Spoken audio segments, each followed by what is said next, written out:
Ayan po, good morning at magandang umaga po sa ating lahat. Ito nga pala po si Donald Coffee ng Coffee Bonsai Pot. Andito na naman po ako para tumatik sa inyong mga puso. Una sa lahat, nagpapasalamat ako sa Panginoon sa anumang buhay na ibinigay sa akin at sa atin. Nagpapasalamat ako sa mga taong tumutulong sa akin, sa mga naging subscriber ko. Maraming salamat mga idol. Kung ano man ang pagkukulang ko sa inyo, please forgive me or patawarin nyo ko. Hindi ko nakakasuporta sa inyo, pero una sa lahat ang pagpapasalamat ko buong puso. Ayan po, andito na naman tayo para mayroon naman tayong maidagdag sa ating mga content na kagigiliwan natin at makakakuha tayo ng dagdag aral. Ito po ay ang about po sa ating fish pond or backyard na Hito fish pond. Ang may dagdag po nga pala, at ito itinuro sa akin ng aking bayaw dahil matagal siyang nagpi-fish pond sa Vietnam. Isa siyang Vietnamese. Ang hanap buhay nila doon ay fish pond. Mas malaki yung fish pond nila kaysa dito sa Pilipinas. Kasi sa kanila ay isang fish pond lang ay almost more than 1 hectare. Ang lawak nun, isang fish pond lang po yun. Ganon ho kalawak yung fish pond nila. Noong una po ay kumikita sila nung buhay pa yung tatay niya, dahil kunti pa lang yung nagpipis pa noon. Tapos habang tumatagal daw po ay dumami yung magpipispan sa kanila. Halos kunti na lang yung kinikita nila. Kaya nag-decide yung bayaw ko na pumunta rin dito sa Pilipinas at dito manirahan para may taguyod niya ang kanyang pamilya. Ayan. Sa akin po palang idadagdag na karunungan ay ang paggamit ng asin. Ito may dara po ako 1 kilo. Mamaya ipapakita ko kung paano maglalagay kasi siya mismo nagturo sa akin. Dapat pala ay araw-araw naglalagay nito sa concrete fish pond kasi pamatay ito ng mga bakterya sa tubig or nakakatulong sa mga hito para hindi magkaroon ng sakit sa balat ang mga hito. Siguro kahit anong isda, basta mga concrete pond ay kailangan ng lagyan ng ganito asin. Ayan, tinuro niya to sa akin kahapon kasi nandito siya. Sabi niya dapat daw araw-araw mayroong ganito para yung balat ng hito ay hindi sila magkasakit or yung namumuti yung balat. Ganon daw po yan. Pasensya na kayo, nandito ako sa taas, di pa ako makakapagbigay sa inyo ng paliwanag doon sa ibaba kasi pag nandun na ako maingay na po yung aking mga aso. Ayan, mamaya ituturo ko sa inyo paano maglagay nito. Okay, maraming salamat.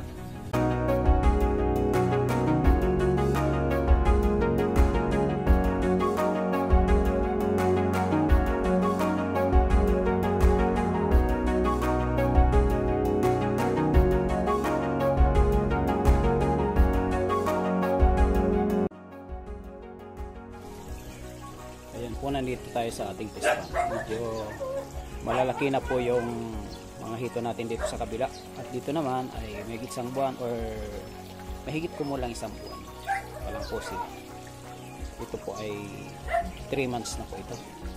Kaya medyo malalaki na at pwede nang ibenta. Ganyan po kalinaw yung tubig ko kasi halos araw-araw napapalit po tayo ng tubig. Hindi naman po 100% na napapalitan, pero dahil may tubig po yung ating puso, mayroon tayong ginagamit na water pump. Yan, running lang po yung water pump ko, kaya laging malinaw po yung tubig. Ito nga po pala yung asin na sabi ko sa inyo. Sa bawat corner po dito sa maglalagay po ako ng 1 dakot, kahit 1 dakot lang po. Tapos dito po sa kabila halos 1 dakot lang, ang ganyan lang po yan. Halos lalagay ko lang po dito sa isasaboy lang, ganyan lang po ang paglagay niya. Ayan, tapos dito lang po sa kabila ganyan lang po. Ayan po, yan po ang mga simpleng tips para maiwasan natin yung mga sakit ng hito dito sa ating fish pond. Kunti-kunti lang po maglalagay, mga isang dakot lang, kasi araw-araw naman natin itong magagawin. Hindi naman ito masyadong magastos kasi ito po ay mura lang. Dito sa amin halos 12 lang po ang 1 kilo nito. Kaya mga ilang araw natin itong gagamitin. Yan ang sinabi sa akin ng aking bayan.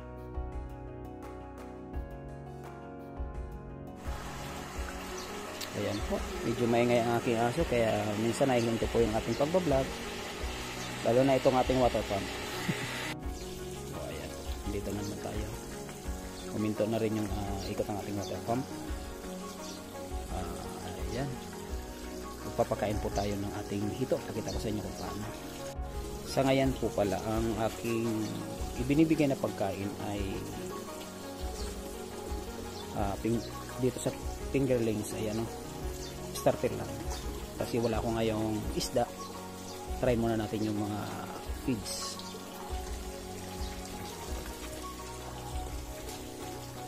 Ito po yung sa starter, medyo maliliit lang. Ayan, tututo na rin silang kumain kasi wala tayo ngayong isda. Hindi ako makakapunta sa market, bihira. Ayan, ganyan sila karami.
inyo kung paano gawin yung paglagay ng asin sa ating concrete pan. Yan po, sana makatulong yon sa mga gustong matuto. Sana po try natin, kasi yung bayaw ko kahit paano naglalagay talaga siya, di naman na mamatay yung mga isda niya. Talagang maganda yung resulta. Lalo na po sa concrete paste pan, kasi halos walang nakukuhang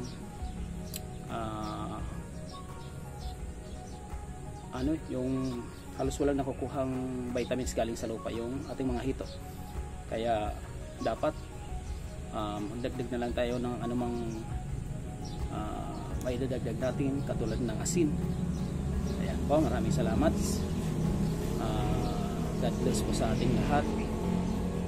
Shoutout sa mga kaibigan ko dyan, lalong-lalo na dito sa Marupit, Kamaligan. Shoutout sa inyong lahat.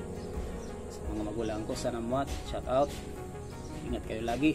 Sana God bless sa ating lahat. Thank you po.